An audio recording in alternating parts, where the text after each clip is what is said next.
Hi, my name is Carla Chiraga, and I'm the Executive Director for Siskiyou Domestic Violence and Crisis Center. Hi, I'm Haley. I'm the Deputy Director. Into our virtual open house. Siskiyou Domestic Violence and Crisis Center is a private nonprofit. We have been in existence since 1984, and all of our services are free and confidential.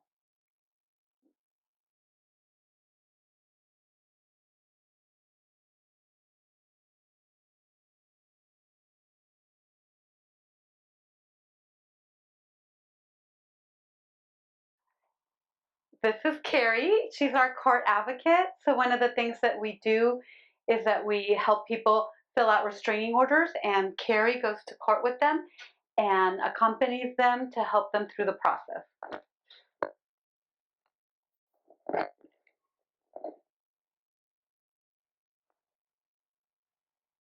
And in here, this is one of our counseling rooms where we do individual counseling as well as fill out restraining orders. People can come in and we do all the typing and all the paperwork for them to help them get through that legal process.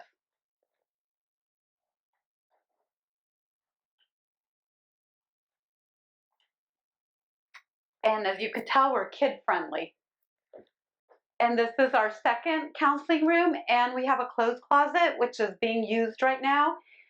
So sometimes women or victims leave their houses in the middle of the night with nothing but their clothes on their back, and we can help them provide them with clothing and toiletries and pajamas if they need.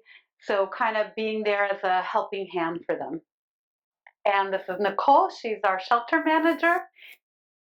Do intakes for people coming into the shelter, which we will see in a little bit after the office. And this is Haley's office, where as part of her deputy director duties, she also does all our fiscal, working on grants and budgets and that kind of stuff. And this is Jan. She's our statistician. And this is Maria. She's also our advocate in response to our sexual assault. And lastly, we have Natalie, who's our prevention specialist. Hi, I'm Nicole, and I'm the shelter manager. And I'm Carla again, and this is our shelter. So when we have victims that request to come into the shelter, they can stay here for up to 29 days on a case-by-case basis. Sometimes people need a little bit longer if they're working really hard on trying to get their own place and get their own jobs. We can do an extension for them. But the shelter is a place where people can save money. They don't pay for rent or utilities or food. We provide the food. And so it's a way for them to save money and be able to get their own home and kind of get back on their feet after experiencing a traumatic situation. And we have 24 hours, 7 days a week staffing at the shelter.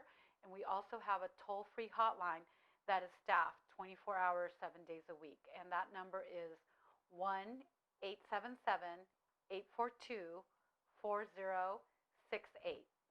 Again, that number is 1-877-842-4068. So let me show you around.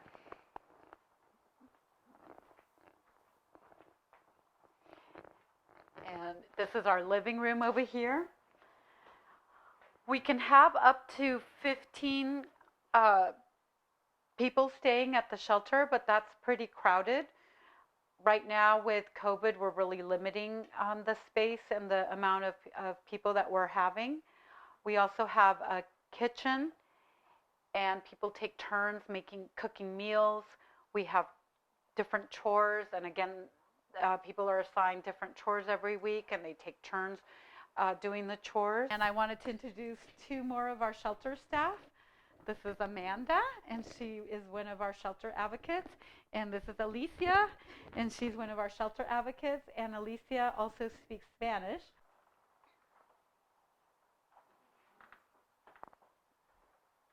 And downstairs, this is our downstairs room. We have some fold-away beds if we need to have extra space. And this is where we have people with disabilities or who have special needs that can't climb our stairs. They stay in this room. And we also have a laundry facility.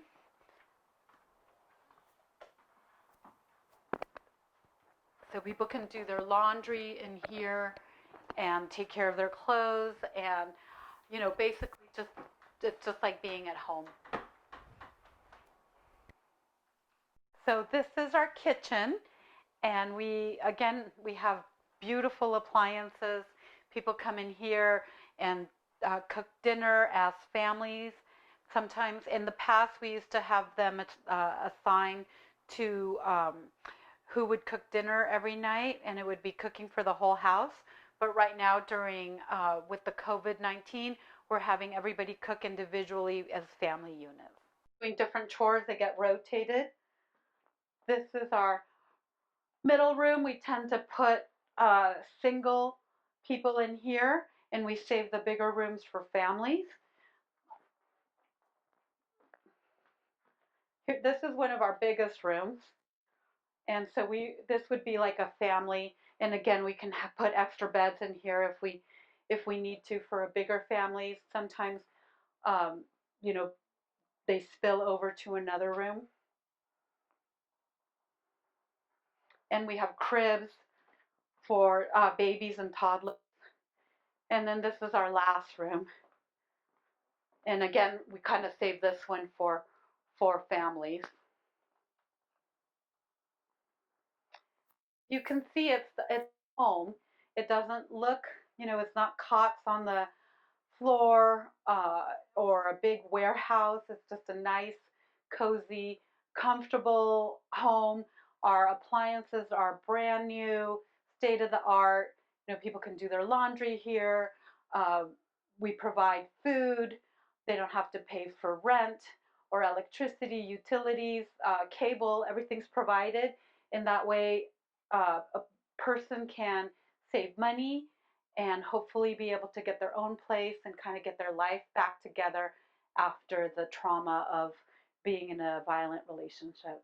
So thank you so much for looking at the shelter with me, and thank you for supporting Siskiyou Domestic Violence and Crisis Center.